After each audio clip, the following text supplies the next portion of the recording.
Magandang araw sa ating mga kawinding. So meron tayong gagawin dito mga kawinding na isang power tools na naman, na isang itong mga kawinding impact drill or barina. So Bosch ang kanyang brand. So 1180 watts. So malakas na mga kawinding. Nakalagay ay made in Germany, 2019 model. So itong mga kawinding ay kinalas na ng may-ari. Ayun oh. Yung tornilyo ay nilagay na niya sa plastic. Tapos ito wala ng tornilyo.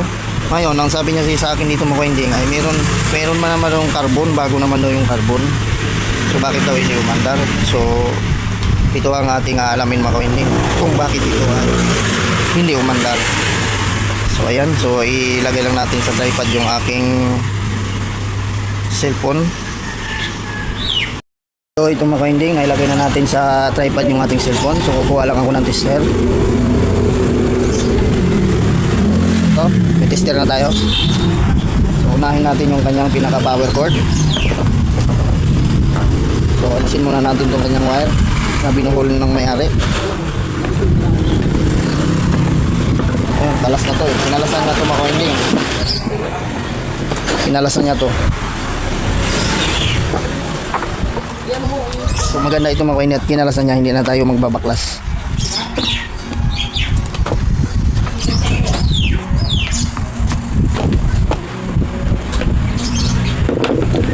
Ayan. So unahin muna natin yung pinaka power cord nya. Ayan, so lagay lang natin sa continuity yung ating tester. So dito hanapin natin kung mayroon siyang, kung wala ba siyang power. Switch natin, so wala nga. So tingnan natin kung mayroong putol. Tingnan natin kung may putol itong switch dito sa kabilang line. Ang darugtong niya dito. So meron siya. Kung ma-retester natin, so ibig sabihin itong kabila ay dito. Ayun oh. So ibig sabihin mga kawinding, walang problema oh. Ay walang problema. Itong may problema niya, walang contact. So ito isang dahilan. So ayan. So makikita nyo mga kawinding ay wala itong, kaya hindi siya magpa-power. So ito, tingnan nyo to, napansin ko na agad oh. So, ditong may problema niya. Yung cord, power cord, yung plug. So, may plug ang may problema. Ayan, oh. Baga uminit na. So, may lamat na. So, hindi niya napansin. Ayan, oh. Yun ang naging problema niya mga kawinding. Hindi niya napansin yung plug. So, tingnan natin to yung kanyang carbon. Kung nabuksan lang man din natin. So, check na rin natin. Pero sabi naman ng mayari, napalitan na daw niya to. Bago daw to eh. So ayan nga, mahaba pa siya mga kawinding oh, mahaba pa. So bago pa nga. So balik lang natin 'to mga kawinding at yung power cord lang ang papalitan natin, power cord. So balik lang natin 'to mga kawinding. Lusot lang natin tong carbon niya. Okay, nakalas natin. Alay ko, malug pa.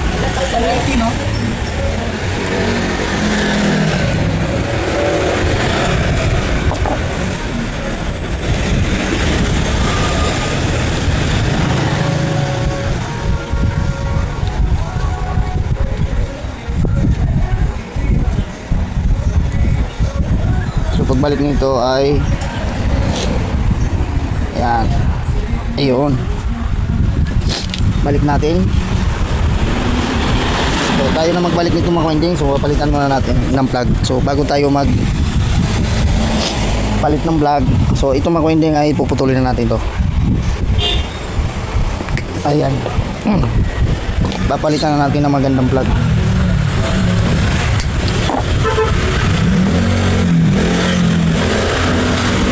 So kunin ko lang yung aming cutter blade. Ito may cutter blade na tayo nakuha. So hiwain ko lang itong mga kawinding para umaba. So hiwain ko lang itong mga kawinding. Ayan, para kita.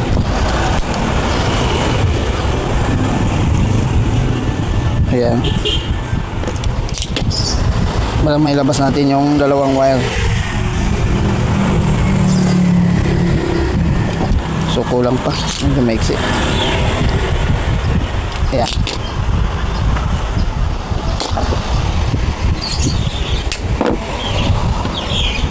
Tapos ngayon, balatan natin.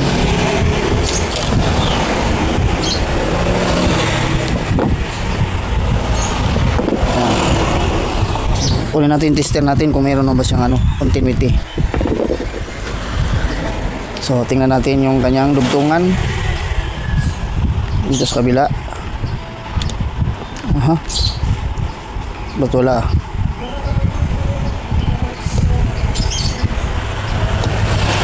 Wala pa rin meron itong kulay brown. Yung kulay blue ang wala. So wala yung kulay blue. So dito tayo mag-check sa puno. Yung pinakapuno niya. So babaguhin na natin to.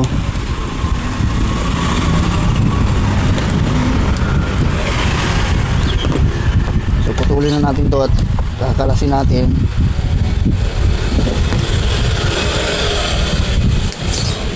Itong mga dugtong-dugtong niya, may mga dugtong-dugtong siya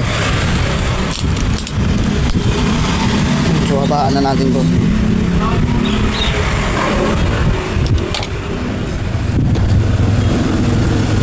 Ayan.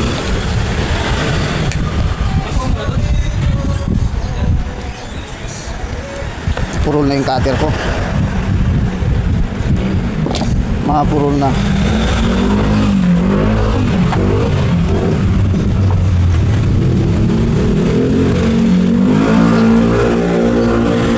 Checkin natin yung magkabilang dulo. Itong magkabilang dulo. Brown sa brown. So buo. Ito tayo sa blue. Wala yung kabilang linya maka-winding. As in may problema talaga. So palitan na natin ng power cord. So ito wala na rin to sunog na yun.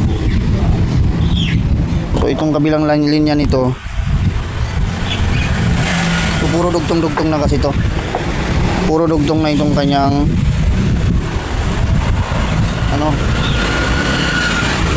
power cord. So ngayon putulin natin banda rito. Baka dito may problema dito sa tinagdugtungan niya. Putulin na natin to. Mahaba pa naman. So dito tayo.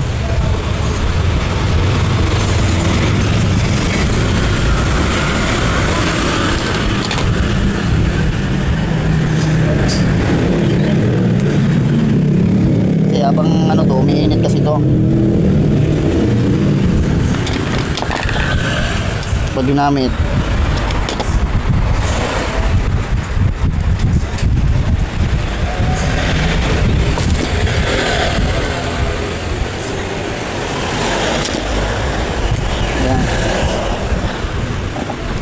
Ayan. Habaan pa natin.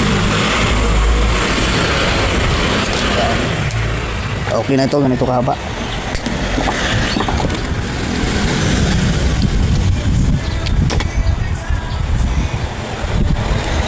Ayan.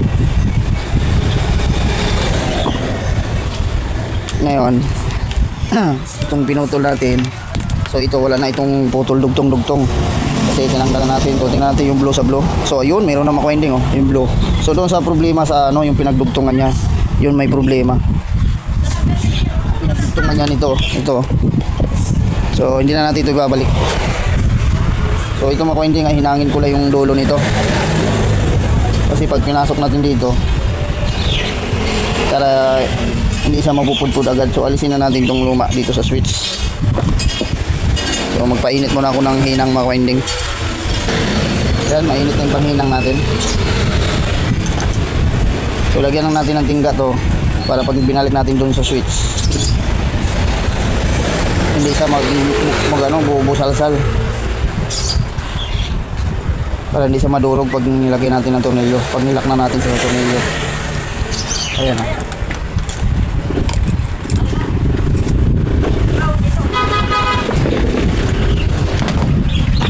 Tapos ito, yung kanyang switch, luwagan lang natin to. So ang paglagay nito mga winding, kahit baliktaran itong brown or Blow, walang problema yan kahit magkabaliktaran to. Yung line 1 line to dito sa kanyang switch. So bawasan natin, medyo mahaba.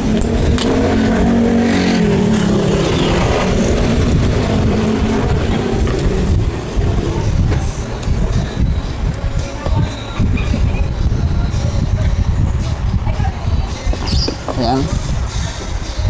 Tapos dito mahaba din.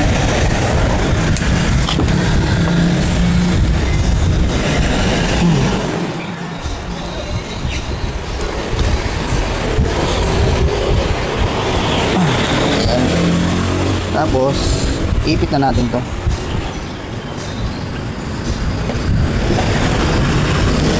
Lagyan na natin yung switch. Ayan. Tapos ito tinanggal natin, so ipit na natin. Tapos balik natin yung kanyang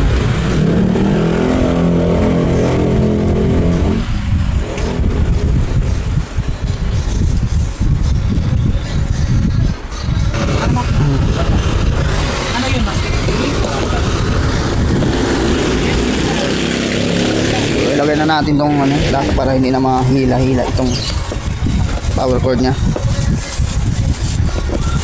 Ayan, ilahin natin. Okay.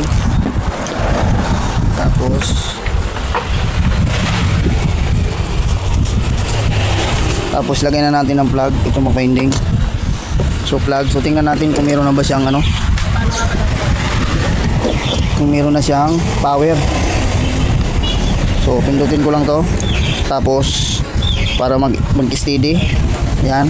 Tingnan natin kung meron ng palo yung ating tester. So wala pa rin mga winding, oh. Wala pa rin palo. So wala pa rin, dapat meron na yan. So yung isa rin yung problema.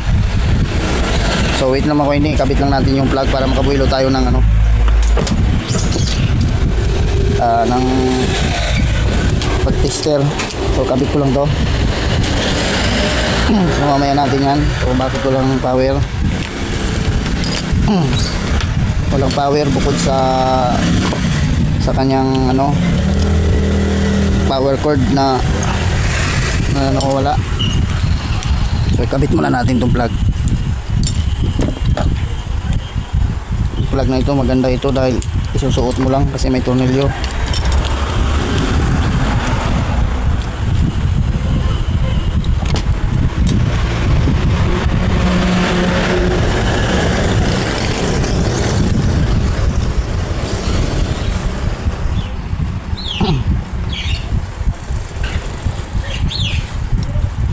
Yan.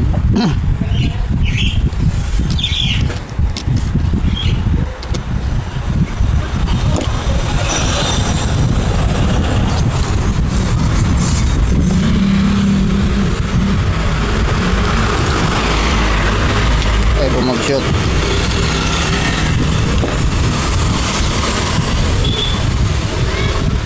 Yun.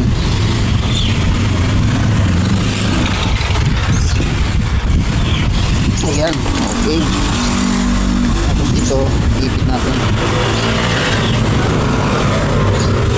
Sana magkasya ito. Kasi bilog ito eh.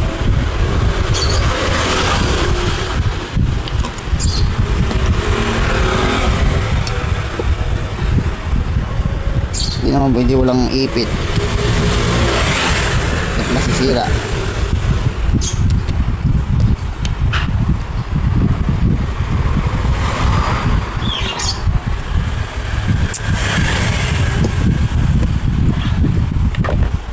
Malaki kasi itong power cord nya. So bawasan ko to. Bawasan natin para sa lumapat. Yan, balatan na natin. Para dumapa siya dito at magkasya.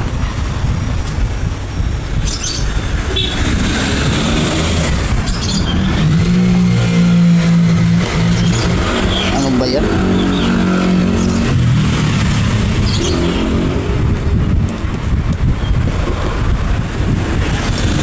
Ayan.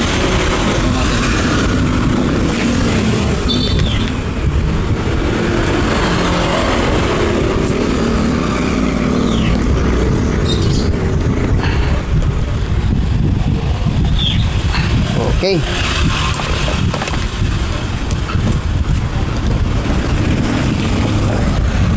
Tapos takpan na natin para makabuilo tayo ng ayan, makabuilo tayo ng tester. So tapon muna natin to.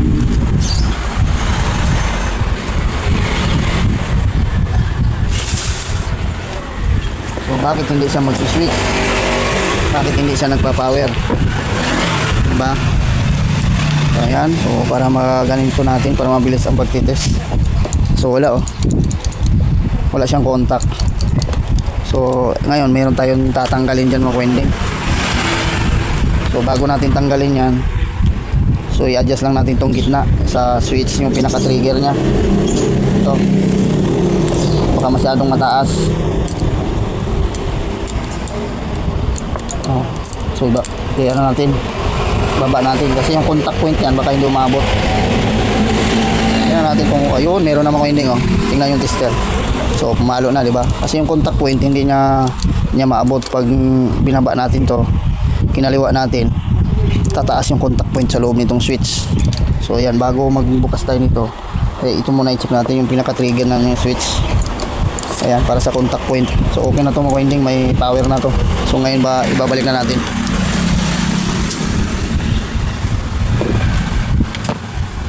Line repeat. So ayan, ibabalik na natin yung kanyang cover mga winding.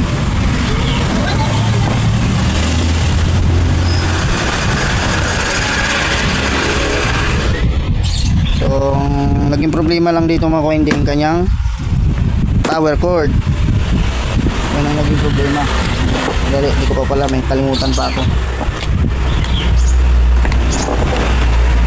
Dito sa adjustment ng kanyang switch. Yan. O sa pinaka reverse forward.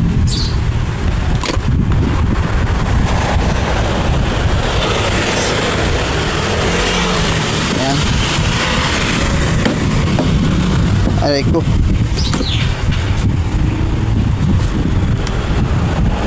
Dapat magtama ito. Kailangan hindi magtama. Sala. Kaya sumala ang dahil umipit itong wire. Yan, pasok natin. Blurred na naman to. Hindi sa akin mahaba dito. Magbayad siya dito. Yun, kabit na natin mga winding. So lapat na. Kapit na natin mga tornilyo. Ayan.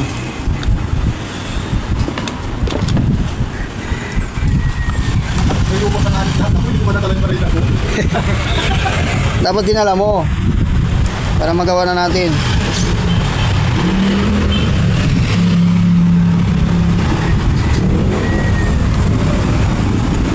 Tapos so ilagay ko muna lahat mga winding tornilyo. So hindi ko na ipapakita mga winding ha. So madali lang naman maglagay ng tornilyo. So ito na mga winding na iano natin, na ilagay natin, na itornilyo na natin lahat. So tingnan natin kung isasaksak na natin, pa-plug. So mga winding, pa-plug na natin. Tingnan natin kung iikot. Ayun. So i-forward natin, forward. Okay na to mga winding.